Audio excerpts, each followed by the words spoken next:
Good evening. I'm Kelda Yoon. Dwight is on assignment.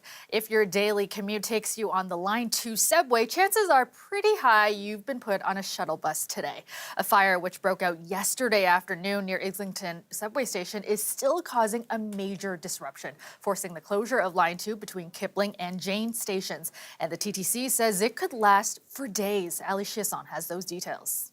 We are overlooking the subway tracks where the fire broke out on Thursday, and we have heard clanging. We have seen TTC inspectors inspecting, but we have still not seen one subway car through here in quite a while. That is because of a fire at an equipment terminal at track level, which knocked out the power between Kipling and Jane Station. I got off the phone with police and they say this is not arson. So it's becoming more clear that this may have been equipment failure that resulted in a fire. But regardless of what caused the fire, it sure caused some commuter chaos with thousands packing onto shuttle buses. Many started ordering Ubers and hopping into cabs. Have a listen.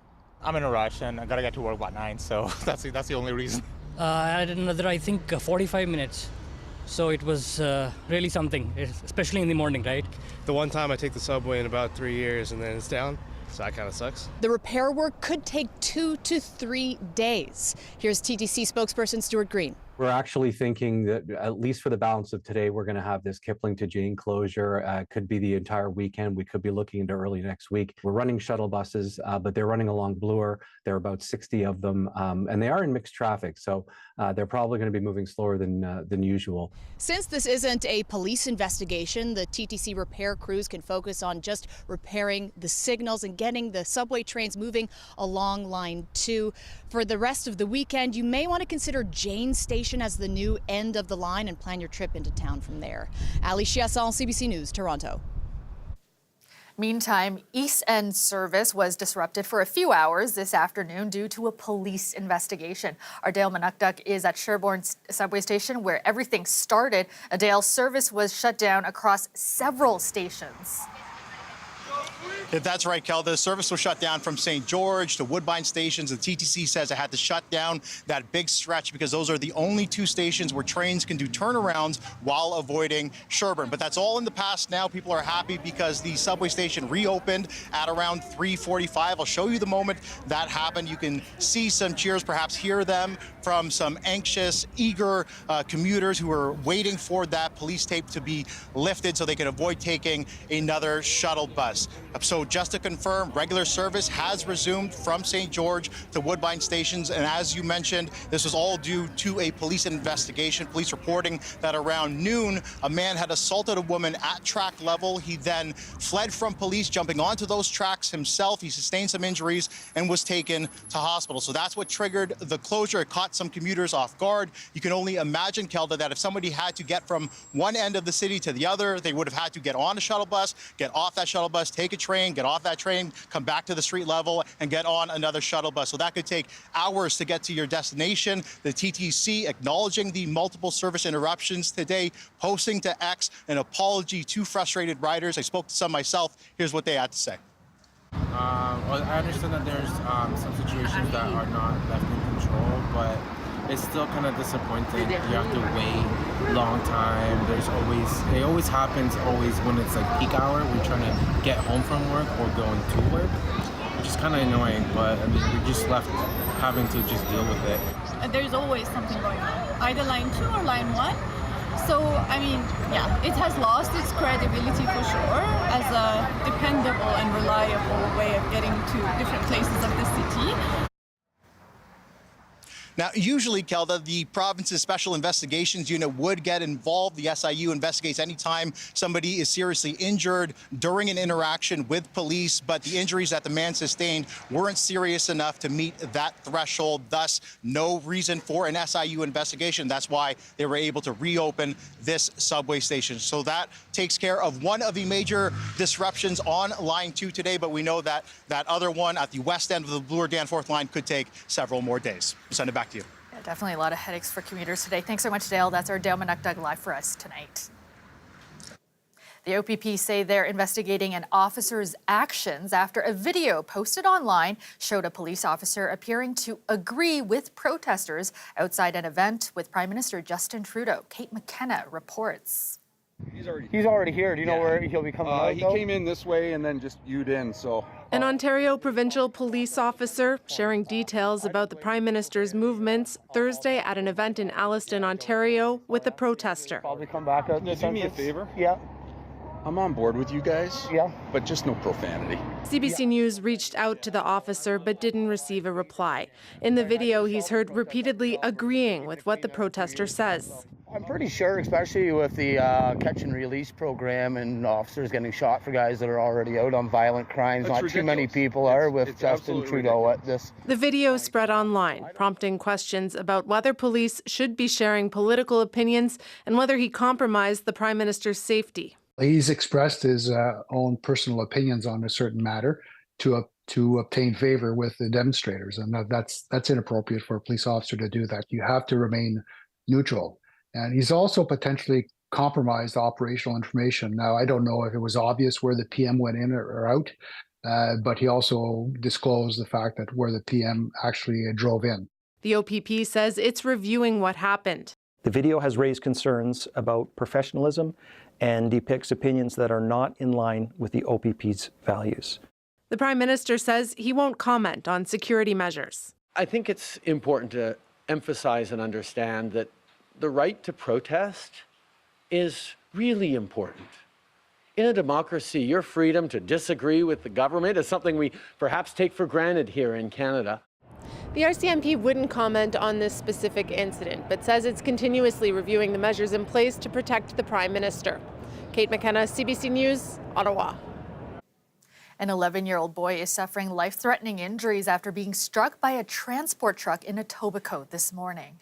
That child was transported to Sick Children's Hospital in an emergency run and is still remaining at the hospital right now, where I'm awaiting a condition update in regards to what his injuries are, but they're conducting emergency life-saving measures at this moment. It happened in the area of Albion Road and Elmhurst Drive just before 9 this morning. Police say a group of kids were standing on the east side of the intersection looking to cross west. The boy was struck in the intersection while crossing. Police say the driver of the truck remained on scene and is cooperating. A man who works in a nearby business says the intersection where the collision happened is known as a problem area. This intersection is always some kind of trouble. Like before a month ago, the same thing happened with her house. So yeah, people should be careful when they are on the road. The Toronto District School Board confirms that the boy in hospital is a student at one of its schools. Police say victim services are now being offered to both the boy and his family, as well as the truck driver. A new report from UNESCO is drawing a worrying connection between girls, eating disorders, and social media. Deanna Sumanek-Johnson has this story. Kelly Dines noticed her teen daughter's behavior start to change during the pandemic. She was spending more time online. This increased desire to do fitness classes online or go out for a jog, and then all of a sudden food content was being pushed to her phone because she was searching up recipes, and then she took this interest in cooking, which is all typical symptoms of the beginning of disordered eating behavior. Being in and out of hospitals over the past 4 years for anorexia treatment interrupted the teen's education. She should be graduating from grade 12 this year. A growing concern worldwide, according to a new report from UNESCO. So girls are much more affected by social media, negatively affected. Images in particular, the body image, the feelings and the emotions this causes are far higher for girls than for boys. That also has negative impact on learning.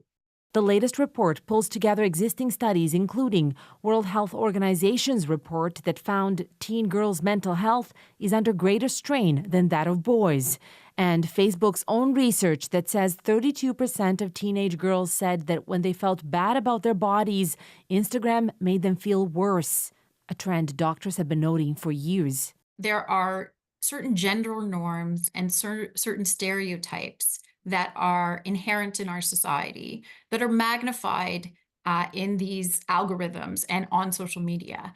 And the same way that young girls were affected by the teen magazine and the articles in our generation. So if you have a phone and you have social media on your phone, you can get it anytime, whereas you wouldn't always have a magazine. So it's the volume and the intensity of the information. Experts say banning or restricting specific social media apps may not be the best solution. Teens will just find other platforms. They hope raising awareness of the harms may help parents have more honest conversations with their kids. Deanna Sumanak-Johnson, CBC News, Toronto. The list of candidates vying to be the next mayor of Mississauga is in.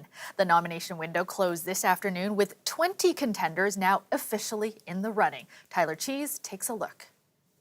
So the nomination window for the Mississauga by-election has just closed. We saw a few last-minute candidates come in, and it's fair to say that affordability is going to be a top issue during the race. Affordable food, everybody's got to eat. That's my main concerns. Property taxes and the price of gas.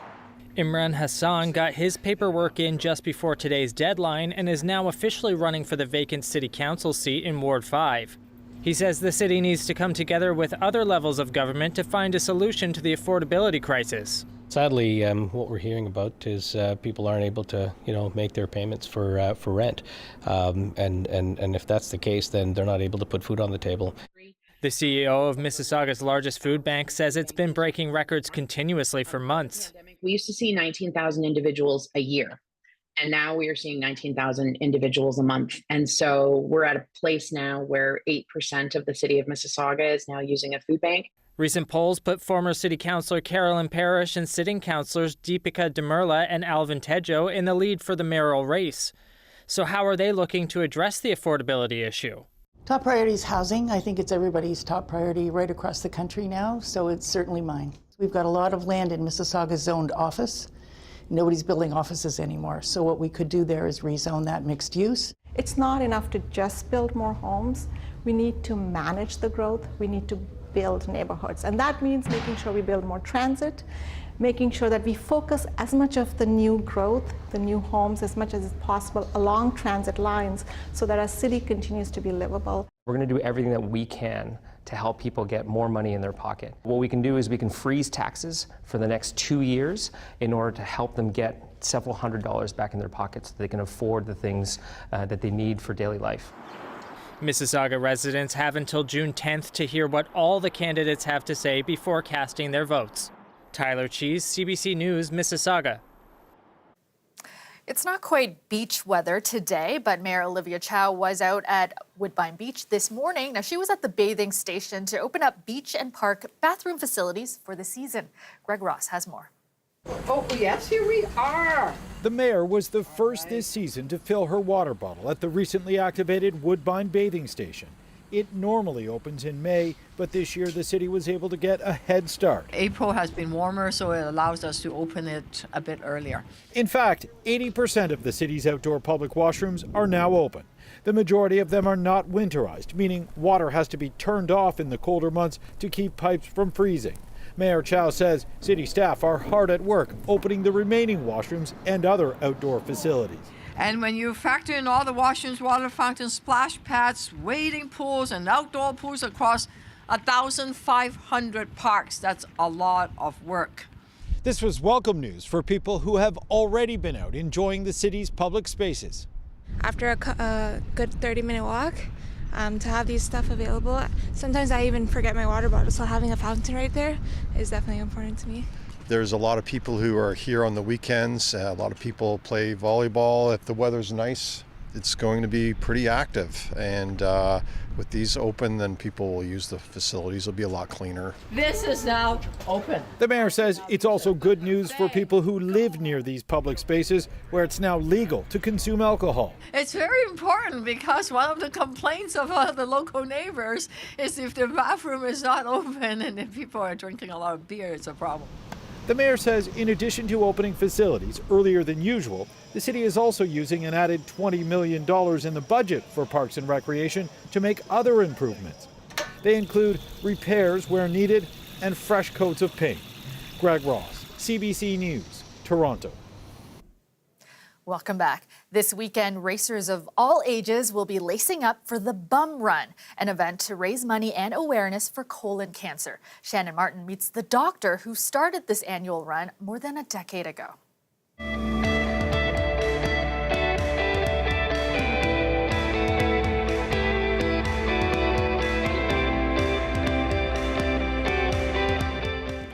like saying words like colon or rectal, don't like talking about colonoscopies or doing the stool tests. So the bum run was started because no one else was starting it, and I just wanted a very public, in-your-face event. That first race was 12 years ago in Toronto. Now the bum run has grown, taking place in Halifax to Vancouver. Getting the word out, Dr. Ian Bookman says, is more critical than ever. Tell us about the procedures you're doing today, like it's back-to-back seeing patients. Yes, so I'm doing mostly gastroscopies and colonoscopies, and then we do some specific procedures related to those, like removing polyps. Tell us about some of the patients that you're seeing, because we are hearing more and more young people are facing cancer, and that colon cancer is the #1 that millennials are seeing. We have noticed an increased trend of colon cancer being diagnosed early age onset. So we are seeing patients coming between 40 and 50 years old with symptoms that we are diagnosing colon cancer. I mean, what is that like for you as a doctor, you know, to sort of see that, I guess, evolution in your career and having conversations with people who are, you know, have little kids and careers and otherwise healthy? It's horrible. It's very upsetting. I've spent a lot of my career advocating for the 50 to 74-year-olds to be proactive, to get colon cancer screening tests to prevent colon cancer and to prevent death from colon cancer. And now I'm seeing patients who never had the opportunity to get screened and having to have this conversation with them and their young families. I think what's scary for a lot of people is that we don't really know why this is happening. Like, there are a couple of clues that are telling us maybe why young people are facing cancer, but it is still a bit of a mystery. It is absolutely a mystery. There's a lot in medicine that we do not know and we do not understand. We think that some of it is lifestyle related, but you absolutely do not want to start off blaming people for their lifestyle when you're making a horrible diagnosis. And the truth is, we do not know entirely why it's happening. What are some of the things that are the potential causes?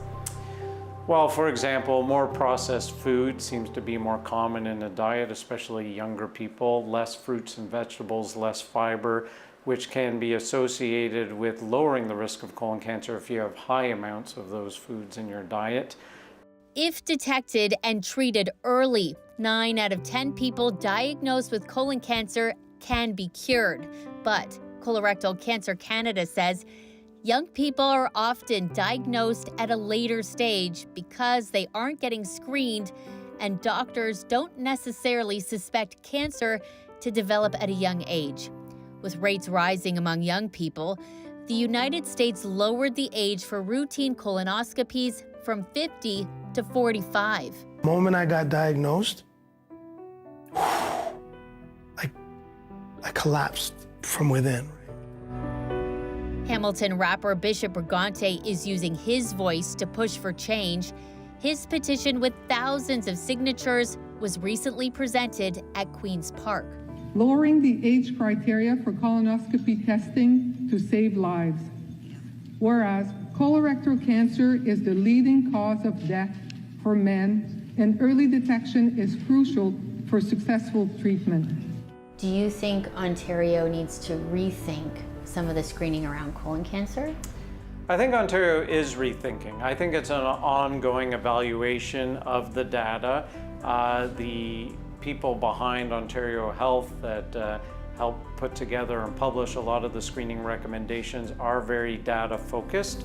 There is a reason why the guideline was changed in the United States, and there are a lot of us in Canada who are advocating for lower age to start screening programs.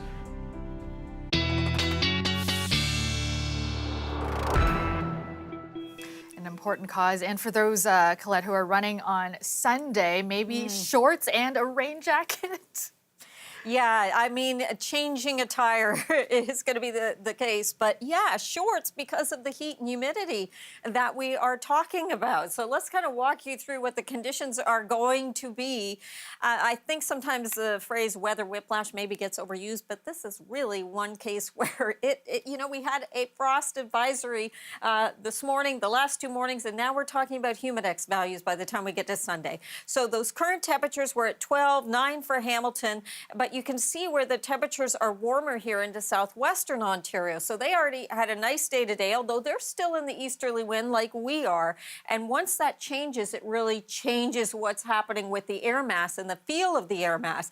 This is a very broad system with a lot of active weather all through the Midwest, approaching the Ohio Valley, but it's almost been stuck here for a couple of days, and there'll be severe weather in these areas again, potentially Saturday and Sunday.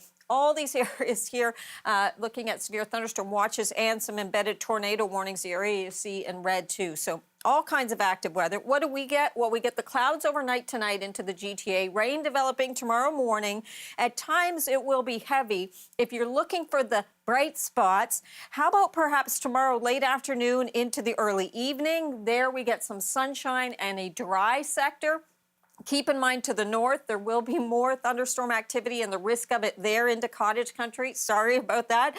This is as we go Saturday night into Sunday. Sunday, some active weather from time to time, but again, for runners, maybe a bright spot there in the morning hours, and then it's later in the afternoon where we start to see that active weather pushing back in, and again, with the chance of some embedded thunderstorms, so some heavier downpours in there too, but a lot of that comes at other times. So you get those nicer times for kind of the second half of Saturday and then a portion of Sunday. Those winds, once they shift, they do become quite strong as we go into tomorrow. It still won't be quite that southerly flow for the GTA till we get towards Saturday night and Sunday, and that's why the heat and humidity starts really tomorrow in southwestern Ontario, but it will not really get to us in the Golden Horseshoe, not Saturday, but Sunday, 23 with a humidex of about 30, Kelda.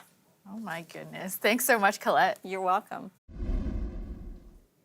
Haiti's new temporary leadership is facing a mountain of challenges. A 9-member council was sworn in after Prime Minister Ariel Henry resigned yesterday. The Caribbean country is seeking to establish security after months of deadly gang violence. Paul Hunter explains how Canada could play a role in bringing stability to the country. We're outside an old prison compound in Kingston, Jamaica, inside the final training exercise for troops from Jamaica, Bahamas, and Belize with one goal in mind, getting into Haiti. All of it under the watchful eyes of their trainers, the Canadian Forces.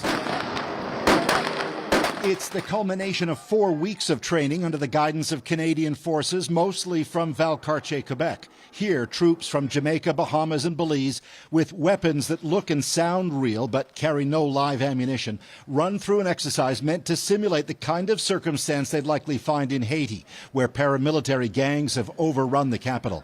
Plans for foreign troops to go in and aid Haitian police would be led by troops from Kenya.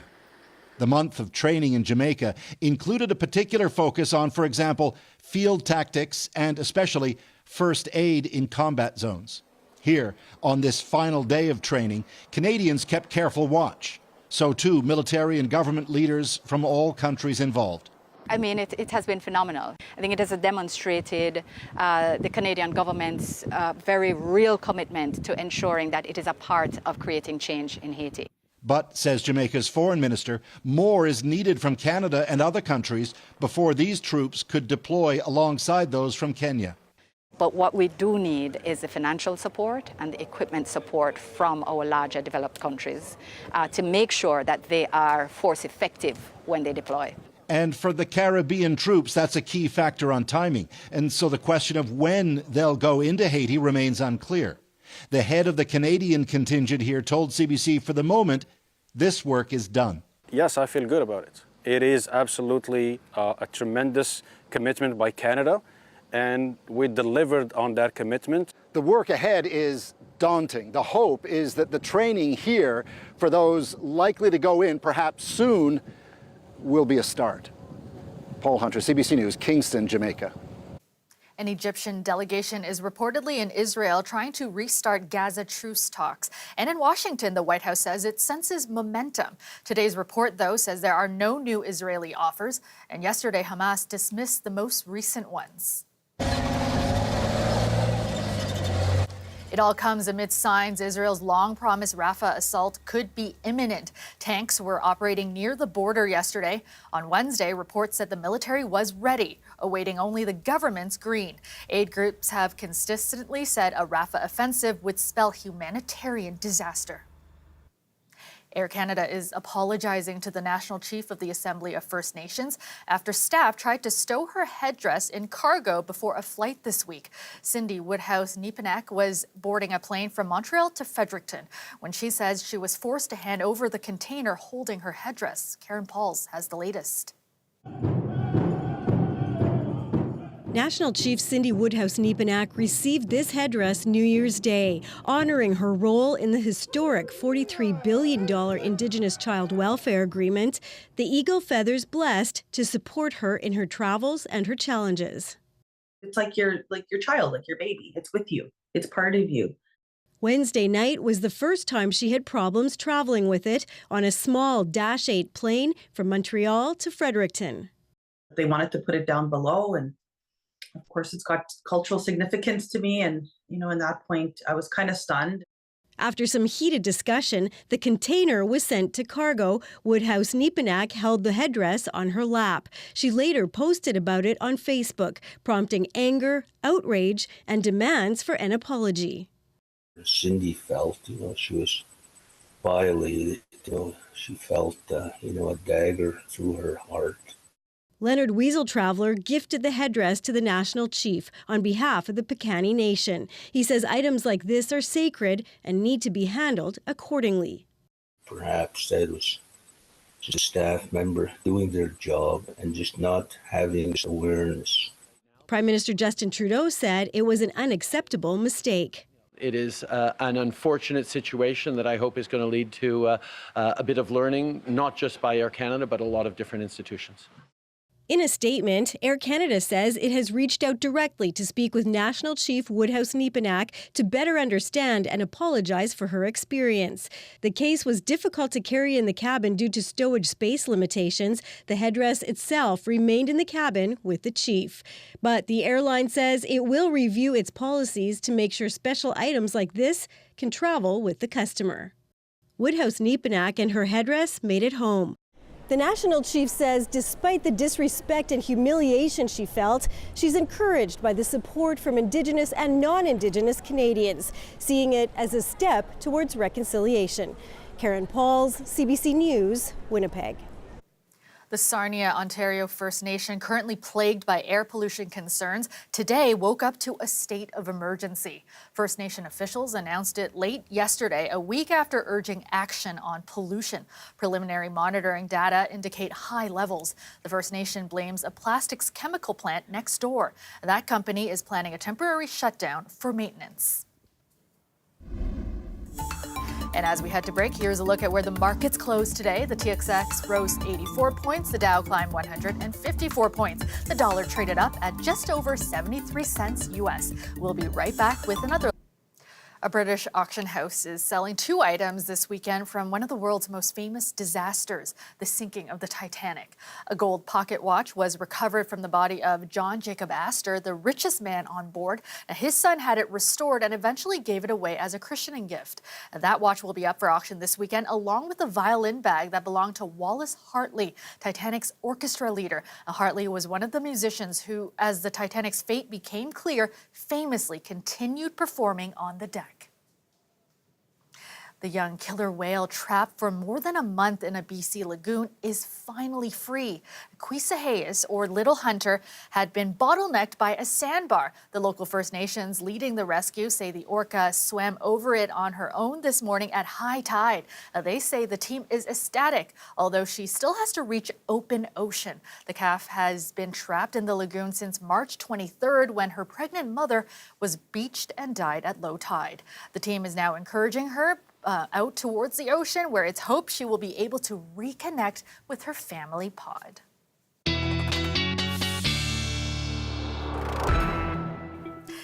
right, Colette is back with more on our forecast and the frost advisory. We're done with that, but now comes some humidity.